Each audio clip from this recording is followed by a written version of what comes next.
Welcome back to the Changing Earth podcast with author Sarah F. Hathaway and co-host Chen Gibson. Blending survival, fiction, and fact to bring you entertaining education that will help you dream, survive, and thrive. And now, here's your host, Sarah F. Hathaway and Chen Gibson. Chapter 14. Slowly blinking, Cole assessed his location. He was lying in a room encased in plastic. Cots with people on them surrounded him. The smell of vomit and sickness filled his nostrils. Turning his head quickly, he found a bucket nearby and puked viciously into it. Wiping his face, he looked up. A man approached outside the plastic barrier.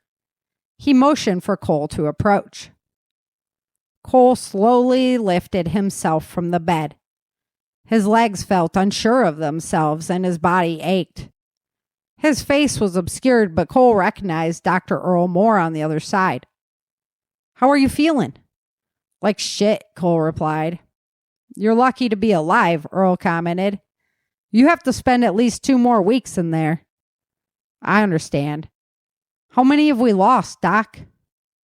"Too many," Earl replied sadly. "What happened to the boys? That woman and her son?" Cole wondered, scanning across the beds. "Monroe and Chappie are over in a couple beds not far from yours.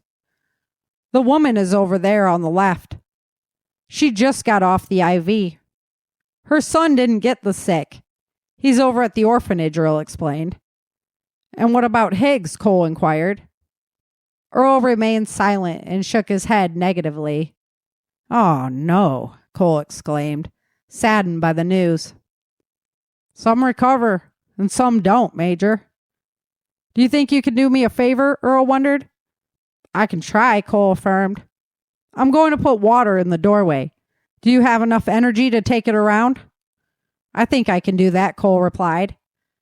"Thanks. I have a limited number of hazmat suits, and I'd like to wait until tomorrow to use another," Earl exclaimed. Dragging a bucket of water out the doorway, Cole filled one of the paper cups from a stack. He carefully sipped the fluid, savoring the hydrating feeling, but careful not to upset his stomach by drinking too fast. The hydration seemed to help him immediately, and Cole perked up as he dragged the bucket over to where Earl had indicated the woman was. She smiled softly as he approached. "Here you go." I never got your name," Cole admitted. "Sharon," she replied weakly. "Is my son okay?" she asked before taking a drink from the cup. "He was quarantined, but didn't show any symptoms. He's staying at the orphanage until you recover," Cole assured her. Sharon sighed deeply with relief. "Thank you." Cole moved the bucket from bed to bed. Gently, he would rouse the occupant and offer them a drink. Some of them vomited violently, and it was all he could do to stop himself from having the same reaction. Finally, he pulled the bucket up next to Monroe. "Monroe, wake up, buddy," Cole requested softly. Hearing his voice, Monroe moaned in his sleep. His face was paler than usual, and his lips had turned white. "Monroe," Cole insisted a little louder. "Virgis?" Monroe wondered, staring at him blankly. "Here, drink this," Cole commanded. He watched Monroe stare at the cup and waited for the man to respond. Slowly, Monroe's hands stretched out and gripped the cup. Putting it to his mouth, he gulped it down. Virgis refilled it, but told him, "Take it easy, or you'll make yourself sick," as he handed it to Monroe. Monroe's eyes looked much more present as he looked back up. "Oh, man, I feel like I was just hit by a truck," he stated, producing a small smile. Encouraged by his response, Cole assured him, "You're going to make it, brother." "What about Chappie and Higgs?" "We lost Higgs, but Chappie is right over there. He'll recover as well." "This is some gnarly stuff," Monroe admitted, laying back down. "It's not easy to beat. We were lucky. You rest, buddy," Cole told him, squeezing his hand. The bucket scraped across the concrete as Cole took it down the next row. Before long, he was dragging it next to Chappie's bed. Chappie, wake up, Cole insisted. The man looked worse than Monroe did, and Cole was concerned. Chappie thrashed in his sleep and turned away, revealing a large sweat splotch. He turned his back to Cole. Chappie, come on. You need to drink some water, Cole insisted, gently pulling on the man's arm. Just let me die, Chappie replied in a whisper. Oh no. If I have to survive in this shit, so do you, Cole explained. Chappie turned back over, smiling a little. I'm cold, Virgis, Chappie told him. I think you'll have to rely on Monroe from now on. Don't say that, Cole corrected. You're just cold because you've been sweating like a $2 whore. Sit up and drink some water. Chappie rolled his eyes and sat up a little. He took the paper cup from Cole and drank the contents. Thanks, Virgis, Chappie told him affectionately. Just rest, Chappie. You'll be better before you know it. I hope so, Chappie replied, lying back down. Are you struggling with water storage woes? Tired of the algae and bacteria growing in your water, the weight of storing it and the amount of space that it takes up, the time that it takes to rotate it, and even when it comes to drinking it, you still need a filter because it's gone stale and you're not sure what has been growing in there. This limited supply of water storage can be a mess to store. If any of the containers break, you have water all over the place, and this leaves you storing water in a place that might not be as concealed as you'd prefer. Today I want to introduce you to the solution, which is the waterful system. The waterful system hooks up to any outdoor spigot. It contains 30 gallons of on-demand drinkable water for whenever disaster hits you and you need that water. Made in America to meet all safety requirements to ensure that you have drinkable water whenever you need it. There's no need to rotate the waterful system because its pressurized canister ensures your water's rotated every time you turn the hose on. It can stand up to any type of weather, is very, very durable, and it's made with UV inhibitors so it can stand the test of time in the sun. You don't have to worry about cleaning your waterfall system because it takes care of itself. It is the ultimate plug-and-play water storage system, ensuring you have 30 gallons of drinkable water should disaster hit. Its sleek color ensures that it blends into any outdoor atmosphere and doesn't leave you with a big blue beacon of water storage outside of your home. There's no guesswork to put the waterfall system together. It is a plug-and-play system that you can have ready in about 10 minutes. As somebody who's been into preparedness and helping others to prepare for any disasters that befall their life, the waterfall system is the solution to water storage. I highly recommend you go over to Waterful, check it out, and use the code SARA, S-A-R-A. One more time, go over to Waterful, check it out, see about their system, and if it's a good fit for you, and use the code SARA, S-A-R-A, help the changing earth world go round and get yourself prepared for the next disaster. Hello and welcome back to the Changing Earth podcast. This is episode number 409, season 15, episode 4. Hey, Chin, what's up? Hey, Chin's up, y'all. So I got Chin here tonight, and I've got our man Dave Jones here tonight. Hey, Dave. Hey, Sarah. Thanks for having me on. Thanks for coming on. So we'll talk a little bit of pandemic because obviously that's what's going on in the Virgis chapter, but we were just talking in the green room. You just got back from Sound of Freedom. Oh, my.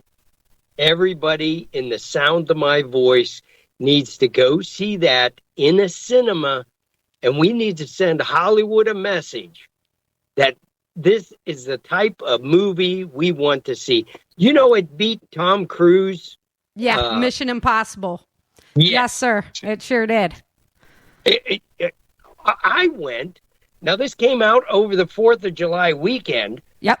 Which is like 3 weeks ago. The movie I went then. Yeah. Yeah. And it took Raiders of the Lost Ark too, didn't it? Yes, it did. Yeah. Yeah. Oh, it beat that like a redheaded stepchild. Right. It sure did. You know, God's children are not for sale. That is hands down the truth. You know. Amen. So when he finished his, you got to stay to the end and listen to the message. You got to stay to the end, and I shouted amen, and we all clapped. Yeah. I mean, the theater was full. It was full. He's a phenomenal guy to listen to. I don't know if you've watched Jim Carew. His last name's hard to say. Caviezel. Yes. He is a phenomenal man to listen to anyway, and it's time to rekindle spirit. He actually played Jesus in The Passion of the Christ as well. Yeah. Yes. Powerful man to listen to. And like you say, if you don't believe that we're in a spiritual warfare right now, if you don't believe that the devil is knocking on our door and trying to take us down, then people, you're not awake. You're just not awake. Your eyes are not open.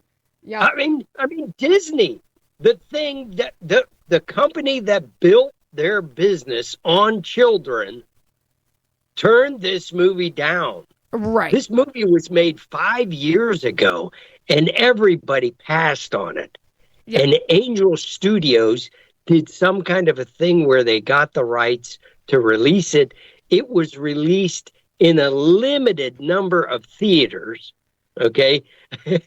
and it still beat Indiana Jones. It did. Thank God that it did. Thank God that they were able to overcome that. That is the Lord at work. You know, it's the Lord at work. So he's calling these people. Yep. He's calling. And I'm telling you, he is calling his people. You got besides everything else, it's a fantastic movie. Right. And it's like he says, some of you will feel bad, you'll feel sad, but I want you to feel hope. And I did. I felt that. Yeah. Yeah. And it's like, what can we do to make a difference? Once your eyes are open, there's nothing you can, nothing stopping you from what are you going to do to make a difference?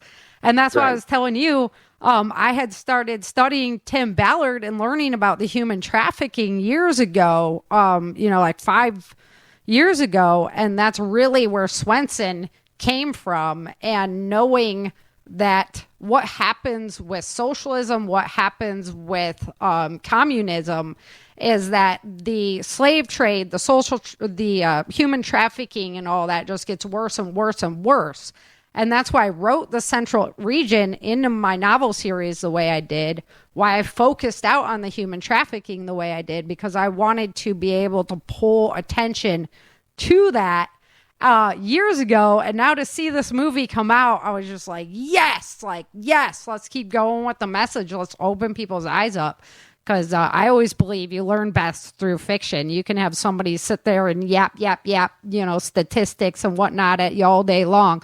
But until you see those stories really come to life, and when you know it's happening on that scale, now imagine post-collapse what that would look like.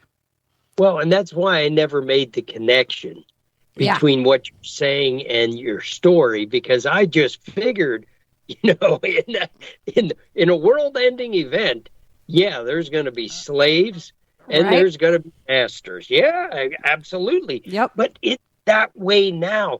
There are more people in slavery today than when slavery was legal. It makes you want to throw up, dude. And like to hear him talk about, you can sell a bag of drugs once, but you can sell a child 10 times a day for 7 to 10 years. And then they don't even take it as far as it's actually going, because what happens to those people if they don't get rescued? What do they do with them? They're now selling them off for organs. Yes. At the end of their lifespan, they get slaughtered for their organs. Yeah, and there has to be a special place in hell for these people. No doubt. It is not acceptable. It is nothing but the devil at work with human sacrifice. It is disgusting. Yeah. Well, and all these, it's still unclear how this is going to be released, because Netflix passed on it, Amazon passed on it. Yeah. Disney held it up for 5 years. Yeah, where do you find it once it's not in the theater anymore? Exactly. Exactly. Right. Oh my gosh, I'm confident that half the theater that I was in had already seen it once. Yeah. I'm going to see it with Fletcher again. Just so that, or when his buddy comes out. Yeah, because he didn't get a chance. It wasn't something that Christian wanted to go to, which I understand. He's like 11, so it's a scary world. I already talked to him about everything. There's nothing I don't hide from him, so he understands. It's just it's right in your face. You're gonna have your eyes opened for sure. Sure. Yeah. This guy, he's got balls so big he can't haul them in a wheelbarrow. I was like, man, okay, so when you go to heaven, your clothing is based on your good deeds, how beautiful your robes are, basically. And some people obviously be there in a loincloth, And but Tim Ballard, he's gonna be like right below Jesus is gonna be his outfit, I mean, I'm telling you, he had to know that the power of God was with him. Yeah. He said, "I'll go," and he's all by himself. I don't want to give too much of the movie away, right? I know. It's a hell of a good movie. Yeah, and when he says, "I'll go," and he goes into a cocaine camp. Yeah. It's insane. Okay, after this one girl. Yeah. And it's amazing. But he's like, what if he's got 9 kids of his own. So, right. And he, the hand of God is upon him because he is so humble. He's like, it is about these kids. It's about these kids. It's not about me. He does not want the spotlight. He does not want any of that except for to raise attention to what is happening to these children. And he really wanted Sound of Freedom to tell their story and not be about him. That's obvious when they show the brother and the sister together, and then the brother wanting him to save his sister, and the guy's unstoppable. Yeah. Yeah, it was phenomenal. If you guys have not seen it yet, it is life altering. That movie is so utterly profound. It is life altering. You need to go and see it and get aware. I mean, get aware. If you care about, if you're somebody who talks about reparations or anything like that, for stuff that happened years ago, you need to open your eyes to what's going on right now and decide that maybe that money would be better spent making sure this doesn't happen in today's day and age. So yeah, and it's happening all over the world. China's making sneakers, with the Uyghurs and the cobalt mines. Have you seen the pictures of the cobalt mines in Africa for our electric cars and our batteries and our turbines for our green energy? Disgusting. Yeah. Disgusting. I mean, we are fueling slavery on so many aspects. And then, the saddest fact of all is United States is the biggest consumer of pedophilia. Yeah, that statistic at the end there, you gotta read the statistics. That was appalling. Oh, yeah. So, so I've got my anti-kidnapping class all put together, finished that off, after, I had a pretty emotional night on Friday and, got that all put together, prioritized that one all up front and center. And, so that's ready to go. At a prepper camp. Yeah. That'll be the first debut of my anti-kidnapping class will be at prepper camp. And then we're just going to rock and roll with it. Family, PBN listeners, if you haven't already got your tickets, I did the thing on Friday with Rick Austin. If you haven't already got your tickets, you got to get them now. They're $20 cheaper than they'll be on the 1st of August. And I am confident this prepper camp is going to sell out any day. Yep. He has a number. I don't know what the number is, but when he reaches that number, he closes it off. So if you want to get in there and get Sarah Hathaway's anti-kidnapping class, get your tickets now. Yep. Not only that, we're looking online. There's a ton of great new classes. Yes. Yeah, Brad's going to be back from 5 times August. Yeah. Oh my God. 5 times August is going to be there. I know JB. She's in the chat room. She's going to be just off the chart. She loved 5 times August back when he was like doing college shows and stuff. So she's a long-time fan. She's just going to be having fangirl moment over there because she gets to like actually meet him and hang out with them around a campfire, you know. So holy, yeah. You know, when he finished at prepper camp, I think I pushed Rick out of the way to shake his head. Right? That's why.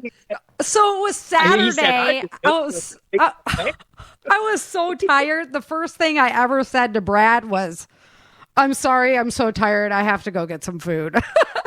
I felt like an ass. So I'm sorry. So the next day of my self-defense class, he was there, and I was just like, "Hey, come on, you know, you don't have a partner, I'll be your partner. Let's do some self-defense, man, and we're gonna learn you something." So yeah, he's bringing his whole family this time. It's gonna be amazing day. So yeah, or amazing weekend. Oh my God! I heard the Matter of Facts guys they're gonna be down on Vendor Row doing live podcasts. Yeah. While the event is going on, so. You know, every morning. Every day you can get your feedback, you know, about what prepper camp is like and all that kind of stuff, because it is, I told Rick, I said, it's exhilarating and exhausting all at the same time. Yes, sir. I could not disagree with that. So, yeah. And then if you're out there and you want to have me come teach a class, you know, at your church or your school, whatever, I'm going to be starting to do that. So we'll see how that goes and how my schedule lines up. But you know, there's going to be some changes made just because there's some, God's given me some different priorities in my life right now. And I'm going to have to, you know, when God says jump, you definitely say how high. So we're working on that right now. It's going to get you on an airplane to fly around for classes? You know, if God wants me on an airplane, then that's just what we have to do. Or I might have to, you know, trade it in for a motorhome, trade in the trailer for a motorhome and just get scooting. So yeah, definitely. If you're interested in having me come teach class, you can hit me up on my website. That we are going to record the class at prepper camp, but you know, nothing beats in person just because I can lay out techniques for you, proven things that work. We get everybody answer questions. Yeah. You know, when you're live and there, you can come up with different situations. You know, different types of. How to get out of handcuffs, how to get out of the zip ties, how to get out of duct tape, how to make sure that you are not holding, you know, having your backpack clipped around you, right? You got to be able to fast release these kind of things. Clothing that you wear, that is not, you know, the best things. They're easy to get snagged. And the scariest statistic of them all, really, this is important for you too, Dave, because I know you have a daughter in this age group. 12 to 17 is the most kidnapped child in the United States, is 12 to 17. Also, the most sexually vulnerable age group as well. So that's really where my focus is going to start. And we're just going to go from there. Yeah, I agree. I haven't taught her enough. Yep. I don't know if I ever told you this. I was a provisional black belt in Taekwondo. That's where you get. It used to be called brown belt. Yep. Where you did nothing but train for your black belt test. Right. So that's where I was when I stopped taking lessons. And, with my police training and all that kind of stuff, I can show her way more than I have. Yeah. Yep. It's very, very important. Yeah. Oh my gosh. And there's times, like I'll be working with Christian or whatnot. He goes into tears or whatever. And it's like, hey, if this is getting challenging for you here, when your adrenaline is times 1,000,000 because you don't know how to handle yourself out there, you're going to need this to be automatic muscle memory without any thinking to be done, or else it's not going to happen, It's not going to work. Yeah, because once your adrenaline starts kicking, it's a whole new world. It's going to put you in a whole new ballpark. So, yeah. All right. So, yeah, that's what we're looking forward to. And we're just going to roll with things and see how things work out. So did you listen to episode 2 of the audio drama? Totally. Yes, I did. It's coming along. Right. I missed a week because, like I say, I've been doing a lot of, we've been busy. We've been. That's okay. Yeah. I knew it was coming out. I kept checking. Right. Yeah. Everybody's like, hey, what's going on? So if I miss a week, guys, definitely tell me. We're going to hear 1, 2, 3, and 4. Then there'll be a pause because I still have to get 5 to 8 ready. But episode 2 is out. 3 is out for members right now. I'm really stoked at how well it came together. You did a great job. Everybody, all the performers, spectacular job. Listen, Sarah, it's totally amazing to me that how you weave all this stuff together. You swear these people are in the same room talking to each other at the same time, and it's not that way. Yeah. And they're not even in the same time zone. Most of them are, or the same state, same country half the time. Yeah. Yeah, same country. I heard Tim. You got Tim's in boat. Yep, he's a boat. Oh, he's out there, and I've got people from all over the world now in there, and so it really comes together. And then the music was great. To bring 5 times August in on it was awesome. So I'm super proud of this season. It is a step. Yeah. Like monumentally above where we were first season for sure. Oh, yeah. And even over last season. So, yeah.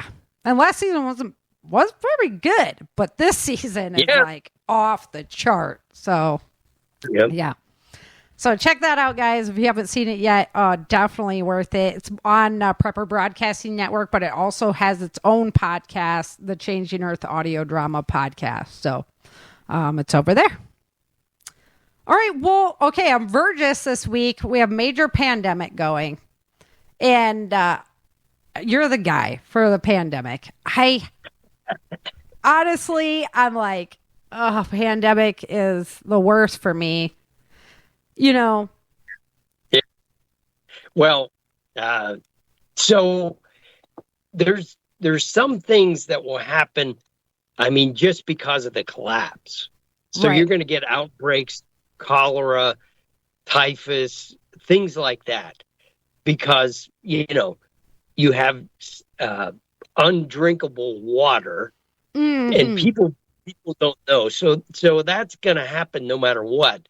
But then when when the pandemic, and I truly believe that China still has some tricks up their sleeve on this one. And when that happens, H5N1, the bird flu, 60% lethality. Yeah. Just know that isolation is your best hope. Okay, so you have to know how you're going to button up and stay away from everybody for a long time. As you've seen with the last pandemic, and I call that the practice run. Mm-hmm. We had a practice run. And people, the number one thing you should have learned from COVID was how feckless and useless the government is. If there was a playbook on how to do everything wrong, they pretty much did it. So if your hope is in, well, they'll come up with something. No. No. Yeah. Yeah, and really they didn't even have enough facilities. If it would have been even a smallpox type scenario, they didn't have enough facilities to even handle that anyway, so you better be ready to kind of do it at home. Yep. There was an exercise that was done right after 9/11 called Dark Winter. And I think that's where Joe Biden got confused. We're going to have a dark winter when he talked about it. But this exercise was a national level exercise, and it was to see how prepared we were for a pandemic, because, that would have been something. And we built up a contingent stockpile. Now, that was when 9/11 happened, and that was 20 years ago. Mm-hmm. That stockpile has dwindled down, and before COVID hit, they had enough in the stockpile to handle one major outbreak and maybe two. So if New York got hit, okay, they had enough to take care of New York. But then if Chicago got it, crazy. So they like on across the board, there's like no way they could handle the whole country going down. No. And that stockpile that they generated had been dwindled away by subsequent administrations. If you remember Ebola and H1N1, the flu that killed those kids that went to Mexico, the stockpile was dispersed and dwindled and never put back. When Trump came into office, he was dealing with what was left over. So, people said, oh, well, he wasn't ready. Well, he came into office, and everybody for the past, 8 years, 10 years had been draining it. Yeah. So, and in a situation like China's going into Taiwan, they're going to try and weaken us as far as they can.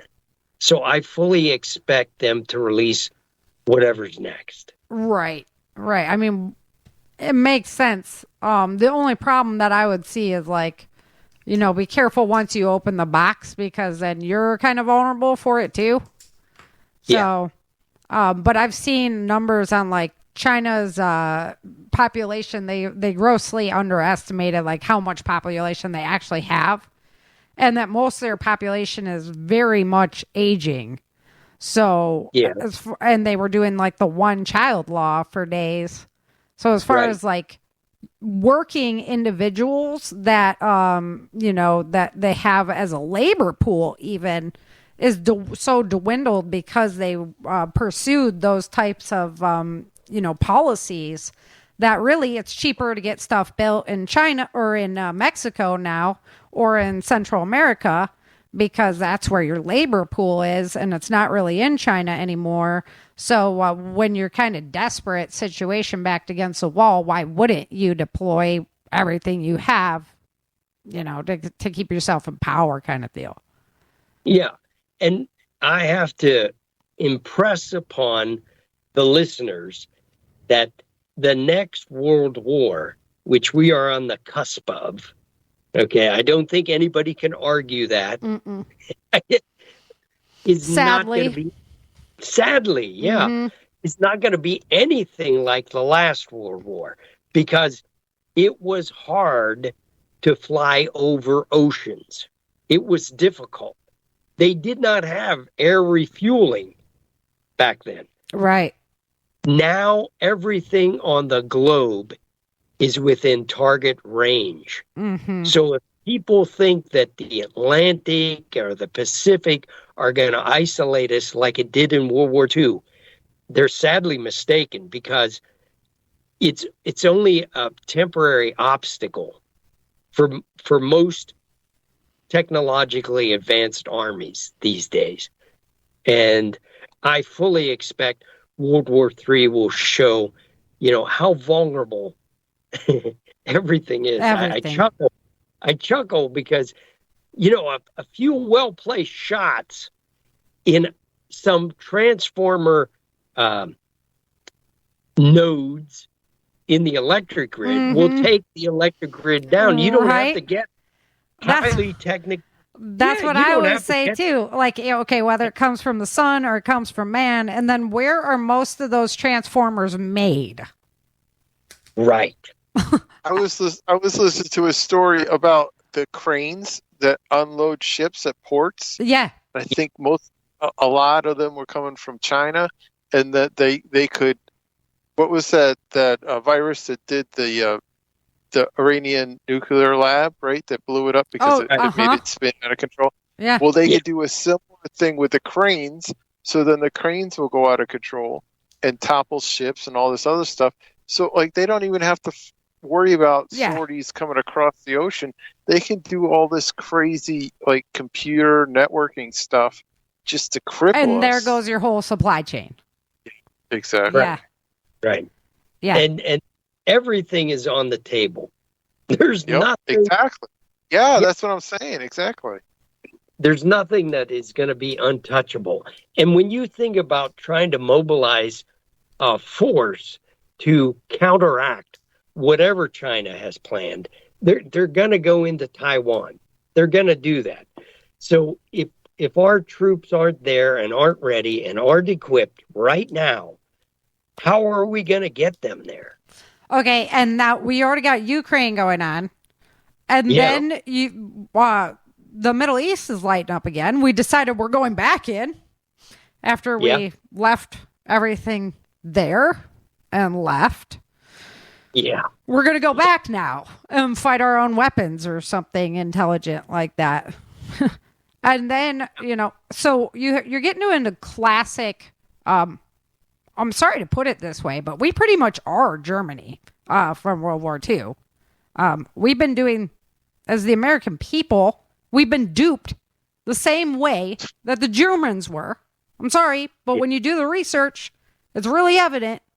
And then you had the German army who overextended themselves into every single front, and boom, down it came. I mean, all we're basically missing is Hitler to lead the march on. If America doesn't wake up and find their faith in God and wake up and stop this corruption, we are walking the same lines. And if America doesn't stand as the country of freedom, and we go down this road where we're the tyrants of the new world, we're going to make Germany look like a joke. It's disgusting. It is sad. We've been duped into the same thing, and they're shutting our mouths just the same way. And January 6th is just evidence of that. I'm sorry. Usually I don't do politics on my show, but man, I've just been so overwhelmed lately by God calling me to stand up and do what he's called us to do. So sorry if I went a little off rails, but no. I mean, it's true. It's evident. It's like right in front of your face. Right? If people aren't prepping their asses off right now, they're never going to prep. Right. I mean, I studied Germany because I was like, how could a good people do this? Yeah. Because I wanted to know, how did they walk down that road? Well, and it's the same way with communist Russia. Right? There was only 10% of the population was communist. Yeah. Everybody else just went along with it. So we're in the same boat. There's more than 10% of the population that thinks the United States is an evil country. Right. Some kind of an evil empire that has caused all the problems in the world. And when you have that kind of thing, then people are saying, okay, we should be taken over. We should surrender. No. We have to stand as freedom. You know, if another country is going to wave a flag that symbolizes freedom, it's going to be the American flag. We just need to take it back from Satan. We need to win the spiritual war and get our country back and push out this disgustingness, this infestation. So, and do that in the most classy way possible, because honestly, in Germany before World War II, the Weimar Republic was the first group of people that did like trans mutilations and stuff. And who brought an end to all of that? Hitler did. Yeah. And so that's why the people were like, yeah, we're tired of this. We don't want to see this anymore. We want, and they brought him in. So on the same note, we have to be so careful, because we need to do it with class and with honor and reclaim our country without slipping into the pendulum the other way, right? The pendulum swings. It swings back and forth. Yeah. Yes. So we need, there's a certain level of class and of Christ that we need to keep to be able to do this right. So I have a question for you. Sure. Now my opinion with pandemics is I'm always like, oh my gosh, the sickness is just crazy. Yes, you got to isolate, but what if you need butter? What if you need those kind of things? You got to go, right? So your family member, your significant other gets this disease. Right. I will be there right with them. And I'd be like, fine, just take me out too. No. Right? I don't know the other way to handle it. That's why it's so scary to me. Well, okay. How many people in the listening audience have a master bedroom? Okay. Now, if you have a master bedroom, you already have an isolation ward. You would put them in the master bedroom because they have everything that they need. A half bath, a bed, and then you isolate everybody else on the other end of the house. Okay? Because that virus, it doesn't have a seek and destroy mode. Okay? It has to travel on the air and negative ions to be able to get to anybody else. And then you have one person who hazmats up and takes care of that sick person. Okay? And when I say hazmats up, N95 masks, shop goggles, nylon gloves, okay? And plastic bags. If you got large plastic bags and duct tape, you have a hazmat suit, you just don't know it. So that person goes into that room and takes care of that person, like twice a day, goes in, takes care of their needs. And then that person is the only one that comes in contact with them. And then you monitor that person if they come down with symptoms. Now, for the longest time, COVID was being reported that you can get it and it was asymptomatic, which was the worst. Usually with other diseases, you would get symptoms and we knew to isolate you, and you weren't contagious until after the symptoms developed and you were spreading. It's just like a cold. Right. Yeah. You got like the 3 weeks or whatever that you're actually... Yeah. The first sneeze, you're not contaminating anybody, but the symptoms are coming. And then you could isolate that person. So one person takes care of that person and they're observed. And if you want to go a step further, they don't come in contact with the rest of the group. With the other people. Yeah. That's what I was thinking. Yeah. So basically, you got to figure out your isolation plan. Here at the Jones Homestead, we actually have an infirmary in the basement. I'm not surprised by that one. No. We just call it the infirmary. It was my little girl's bed when she was little. There's drawers underneath it. But we put it in the corner of the basement. Okay. So, and there's no HVAC down here. it stays naturally cool because it's underground. In the basement, right. But it doesn't, you don't have the possibility of it traveling down the lines. Right. There's no possibility of it getting anywhere else. And then everybody else can be upstairs, and one person actually comes down the stairs. So we should shut down the vents in that room. If you're using your master bedroom, shut down the vents. Yeah, but I'm pretty sure that HVAC is not going to exist. Right. Yeah, I'm just saying, could it possibly go? Could it go through the ventilation system and then hit everybody else in the house? Yeah, it depends upon, because every house is different how the ventilation works. So it's possible that it could go through the ventilation system and travel, because it travels on air and ions. So, when they say that 3 feet, when they were talking about Ebola and, if you're 3 feet, it's not 3 feet. It's more like 12 to 15 feet. Because as I'm speaking right now, there's little sputums going out of my mouth. Gross. Yeah, I know. Breathing. If it's breathing, they're coming out. Yep. And they're suspended on ions, and they'll go so far. So it's 12 to 15 feet. And what is the hallway distance in most people's houses? 12 to 15 feet. So if you put them in the master bedroom and keep everybody in the opposite end of the house, you're going to have enough room to be protected. If you want to feel better, you can put some plastic sheeting up there in the hallway.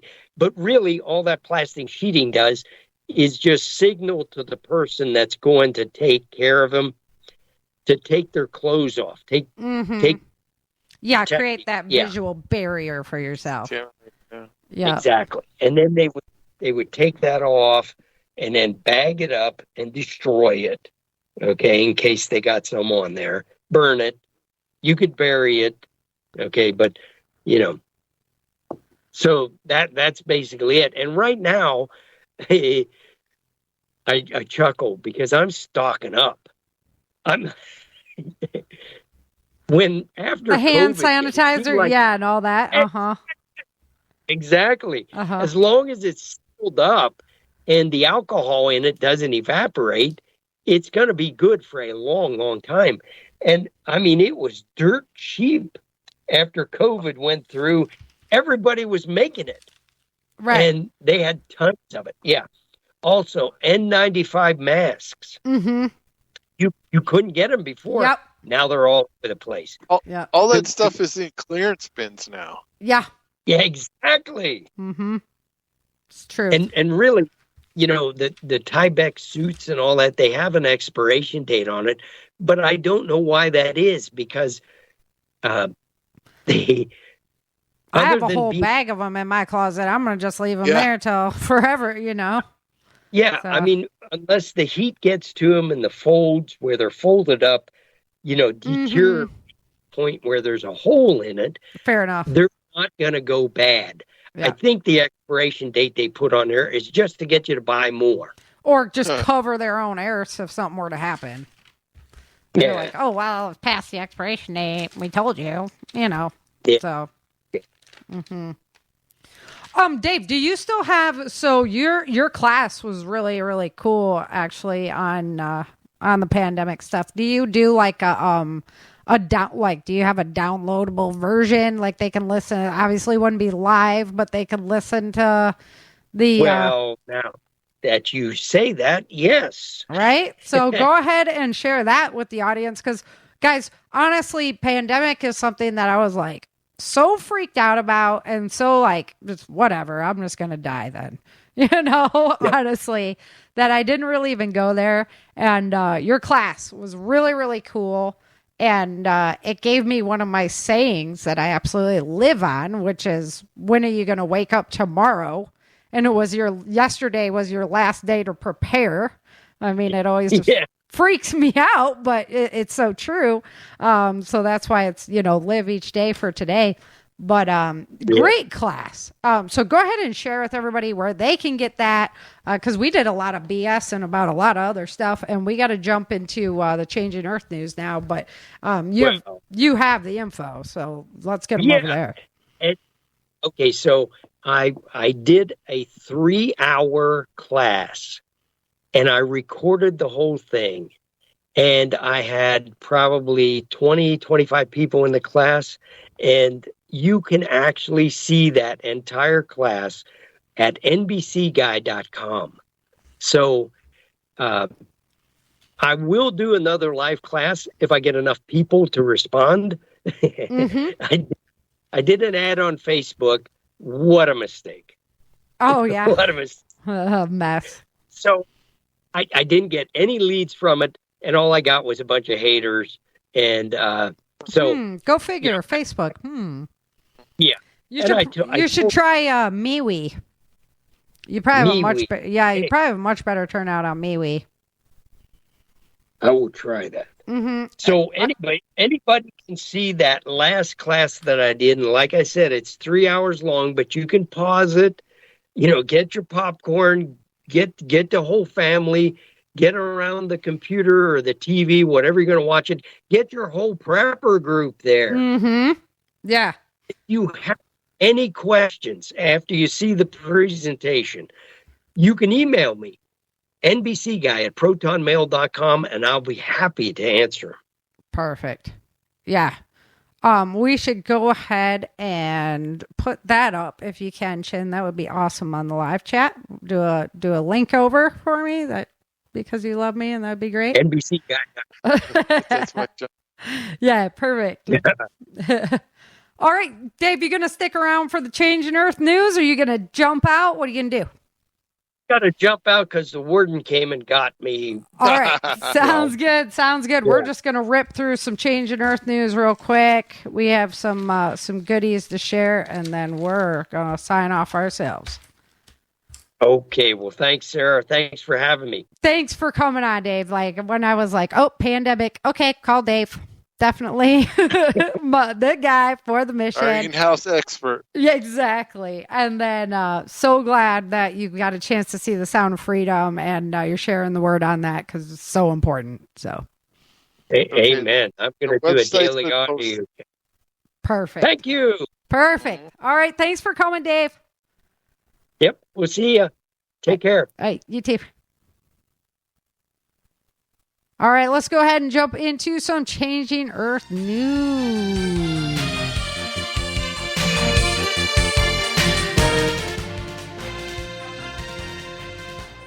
All right, we're not going to do a lot of music today because we got to get rolling. I knew today was going to be a fun show with Dave on. We could just talk forever. So come to prepper camp. Take those notes and just throw them out the window. Pretty much. I wrote down 3 questions on my note sheet for today with Dave because I knew it would just be like flowing anyway. So perfect. All right. Last week we had a long duration M-class solar flare. So that was pretty significant, and then I'm going to show you the day it came in, and we'll see what it did. But right now, we're expecting an uptick in solar activity. We need to be eyes on the sun end of July here into August. But so far, so good this weekend. So on the 17th of July, we had 373 earthquakes that were 2.0 or bigger, the biggest of which was a 6.6 in Argentina. South Korea had a major storm roll through. They had some severe flooding, landslides. Unfortunately, they lost 37 lives in that storm. So big event there. Pennsylvania also had 5 people pass away in the flooding that occurred. That was just starting to happen last Sunday during our show. Unfortunately, one of them was a situation where it was a mom with 2 children, and they did find the 2 children had passed away as well. So prayers go out to everybody in mourning over there in Pennsylvania. New Jersey also saw some severe flooding. They're in a state of emergency. And then a 6.4 earthquake was the biggie of the day that hit Argentina. It was 161 kilometers or 100 miles deep. Heat waves. Man, I am telling you, if you watch the global news, they are certainly happy to make a big deal out of every extreme weather factor that's happening right now. So all you're going to read about is these super heat waves. And, I tell you, we've been having some hot temperatures here in Texas, but like every summer is hot here in Texas. I think last summer was worse, and I'm hearing the same kind of thing out of Arizona. So, take everything with a grain of salt there. Northern Japan saw more severe rain. One person passed away. Unfortunately, 90 people have died in the Indian monsoons so far this year. And they were even worried about losing the Taj Mahal in New Delhi. Like the Taj Mahal. But the building is going to be okay. They have secured it. Everything looks like it's going to be okay there. So thank goodness. That's like historic. I think that's one of the 9 wonders of the world or something. Another dust storm hit Iran. Another 1,000 people hospitalized there. Small tornado touchdown in Massachusetts in the United States. Puerto Rico also had a short-lived tornado touchdown, which was really, really curious. Doesn't usually happen there at all. The Canadian wildfires are still burning at an unprecedented level. And the wildfires there in the Canary Islands in Spain, that's where the La Palma volcano is, it went up to 10,000 acres total. They had to evacuate 4,000 people out of the area. Southern California, the wildfire season is beginning, so make sure you guys stay aware. And then Calgary, Ontario, they had a severe hailstorm pass through. Hail is going to be one of the topics of the week. And I'm talking tennis ball size hail, which is crazy. Like when I wrote my books, I guess I forgot about hail. I should have included that one a little bit more. We'll just have to put it in the audio drama and the TV show when it comes out.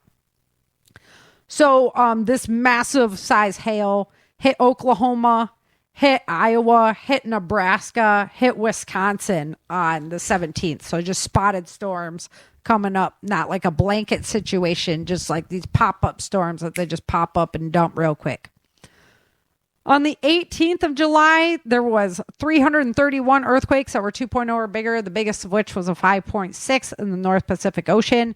As far as volcanic activity, the Aleutian Islands in Alaska were still having eruption events. Papua New Guinea also had an explosion from Bagana in Bougainville.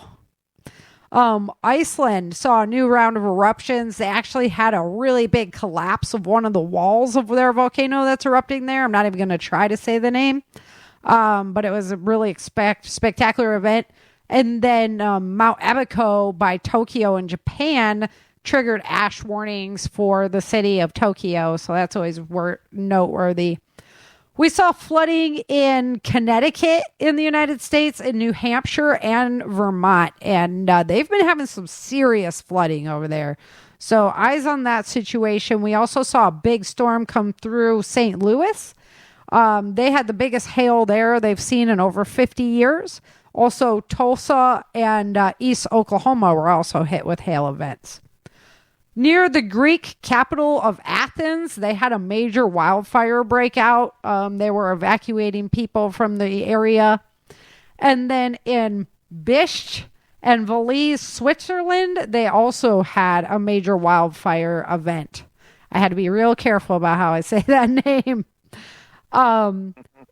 Big old dust storm in Phoenix, Arizona. They had their first haboob, they're called, of the year over there. And then amongst the massive heat that's going on, we just have these hailstorms break out. So Nevada also saw a massive hailstorm amongst like record heat. So just crazy event how this is working out this year with the planetary changes we're experiencing. On the 19th, we had 601 earthquakes that were 2.0 or bigger. That's the day that the M class was affecting the planet. And so you can see the impact right there. 601 earthquakes that were 2.0 or bigger. That's massive. The Aleutian Island volcanoes were still erupting. We had flooding in Mayfield, Kentucky. That's Western Kentucky. So it was a pretty big deal. And then as far as the biggest earthquake of the day was a 6.5 in El Salvador by the Pacific coast. It was felt across Central America from Nicaragua to Guatemala. It was 43 miles deep or 70 kilometers deep. And we also had a 3.0 in the LA suburb of Bell.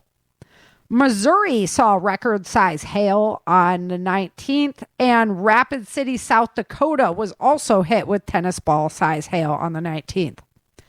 Northern Carolina, we had a tornado touch down and hit the Pfizer building. Here's your sign. Percent of injectable drugs come. Right? That's crazy. What percent of injectable drugs?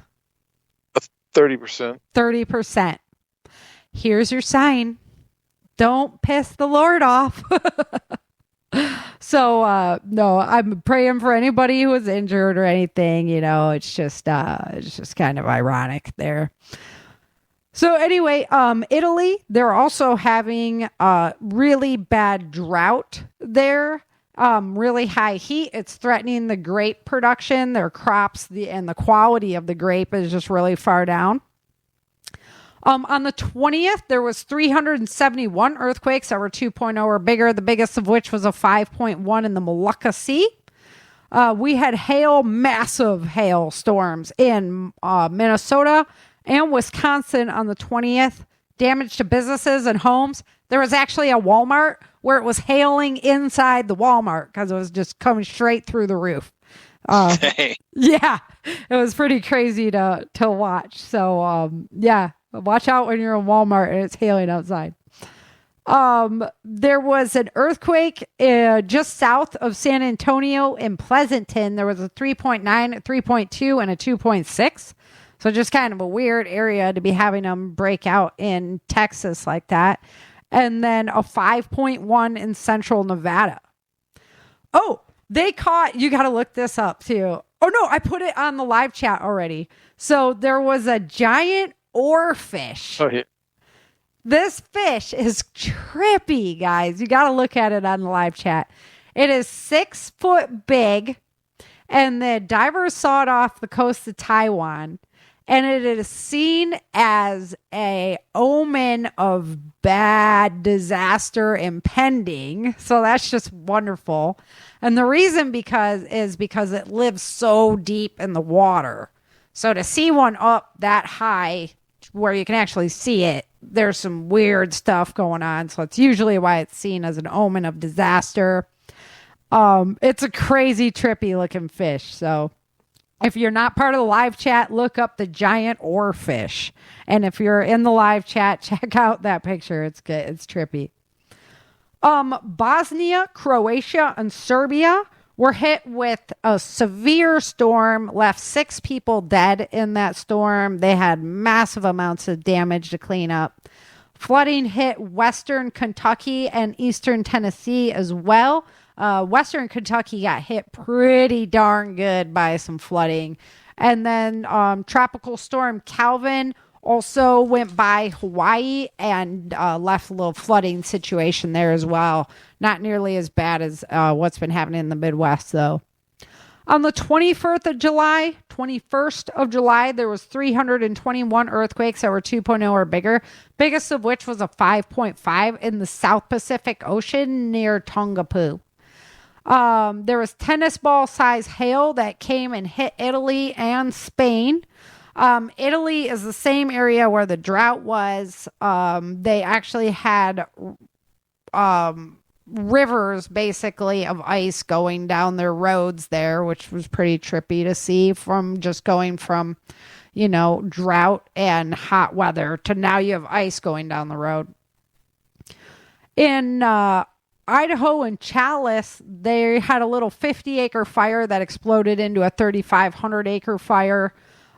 2 people, unfortunately, lost their lives in a plane crash while fighting the fire in Canada.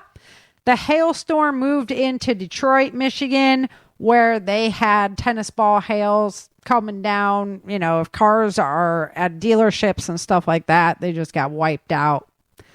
There was a 4.4 earthquake in India near Jaipur, and Cleveland, Ohio was hit with flooding. It delayed flights. There was also more flooding in Beijing in China, and then hail and flooding across most of Colorado on the 21st. And I would actually take some of that flooding right about now in Texas. It's just too hot. Well, I don't know. If it was going to still be hot and flood, then forget it. But I'd probably take some of that rain over the sun right now. July 22nd, there was 410 earthquakes that were 2.0 or bigger, the biggest of which was a 4.9 in the Caribbean Sea by Honduras. There was another 7.3 earthquake on the Alaskan coast, so that is very far from actually settling down. There was a wildfire that started up on the Greek island of Rhodes, so they had to evacuate a bunch of tourists there. And then Southwest... I saw people running down the road from that. Yeah, right? That was pretty... Those islands are very big. So when you have events like that break out, it's kind of crazy. Southwestern Oregon, they had wildfires breaking out. They've been in it for a while. The smoke's starting to actually affect California, which is like, great. California's not on fire, but it's being affected by other fires. So you just can never catch a break there, I guess. In Chevelon Canyon, Arizona, there was a big wildfire that broke out. And then they had more of the hail effect in Italy. Odessa, Texas had a 3.6 earthquake that was only 8 kilometers deep, so that's really shallow. A 3.4 in Boyd, Michigan. Oh, no, Montana. Boyd, Montana. Boston, Massachusetts, there was massive flooding along with Atlanta, Georgia. So we're just spreading it out all over the country. And then on the 23rd of July, that is today, there was 351 earthquakes that were 2.0 or bigger so far, the biggest of which was a 5.1 in the Indian Ocean. There's been a 4.6 earthquake in Afghanistan, and Nova Scotia got 3 months worth of rain in one day. That is an intense amount of rain. They're dealing with a lot of flooding there. 40,000 people without power. Also, 12 people unfortunately lost their lives in Afghanistan in flooding. And Italy has been hit with more hail and rain, which is flooding the streets with ice. For our volcano count for the day, we have 29 volcanoes actively erupting. That is the same as last week. It is max that I've ever seen before, the 29. The minor events has actually increased by 1. So there's 30 volcanoes showing minor activity. And like, we know the volcanoes in Alaska are erupting right now, but on the chart, they call that minor activity. So this is the difference between like actively erupting and minor activity. If they're just spewing ash and stuff like that, that's the minor activity. If they're erupting, these are lava events. Lava's flowing like crazy, more like what's happening in Iceland. So that's a serious amount of volcanic activity on our planet right now, guys. We are also seeing 34 volcanoes showing unrest. So above, none of the numbers, we didn't add any to today, but we did lose one from unrest that walked up to minor. Those numbers are all at the, a max that I've seen. Besides the unrest, that's actually 1 below average now. So some crazy, crazy events there. And then actually I ran out of time getting ready. So I'm going to head over to the NIFC.gov. That's where we get all the United States wildfire information from. There's currently 136,000 acres on fire in the United States. This is being reported by 32 active fires. Oh, actually, you know what? I can go ahead and throw this in the chat for you. Look at me, Chan. I'm going to throw one in there. Yeah, there you go. I don't know why it says Idaho, but it's good. It's good for our whole country. And then, so number one reporting state today for wildfires looks to be New Mexico. They've been up there for a while. They have 10 active fires right now, one new one. Nothing is contained over there. And then number two on the list is Arizona coming in at number two. They have 9 fires, one new one is contained. If they're near any major population centers, that's when they're actually going to get a containment on them. Otherwise, they just usually let them burn. Number 3 is Oregon. They've been having a lot of fires up there. 22,000 acres on fire right now. 4 active fires. Only one of those is contained. So we're going to have to keep eyes on that. And that's pretty much our top 3 there. Looks like Idaho's coming in at 5 with 5,084 acres. So not doing too bad. California's only at 840 acres. We like to see that. They've been massively hit most every year. They are putting out warnings for Idaho. So to see them, at number 4, that's kind of worrisome. Northern Idaho is really, really dry this year. I'd assume that the same is going to be true for Montana. I wonder if they're on the list. Oh, yep. They've got 1,575 acres right now. So those northern states up by Canada, we're going to have to keep an eye on them this year.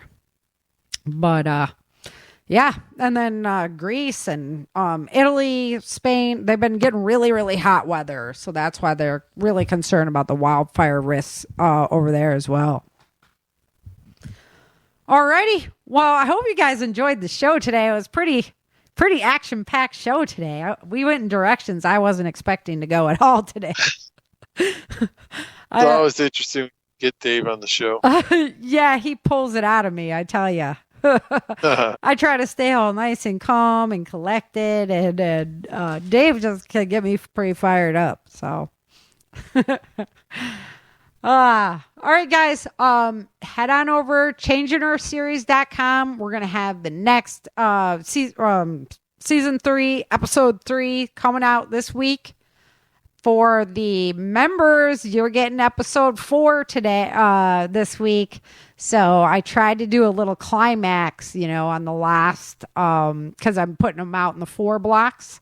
So it'll be a good show. Of course, they're all good shows, but I tried to give a little extra punch to those shows. So that's available for subscribed members. For, supporting members, you have to be actually a paid member, not just a free member. Free members do get access to all the archives, though, and things like that. And then I'll probably put our green room conversation up in the bonus audio. That was pretty good. Green room conversation today. So, yeah, you guys are going at it, talking about the movie. Yeah, we pretty much rolled right in off that. So, next week, Rick Austin's going to be on the show. So make sure that you tune into that one. That's going to be fun. And always a pleasure to have Rick here. Yeah, that's pretty much it. You can pick up your copy of Virgis.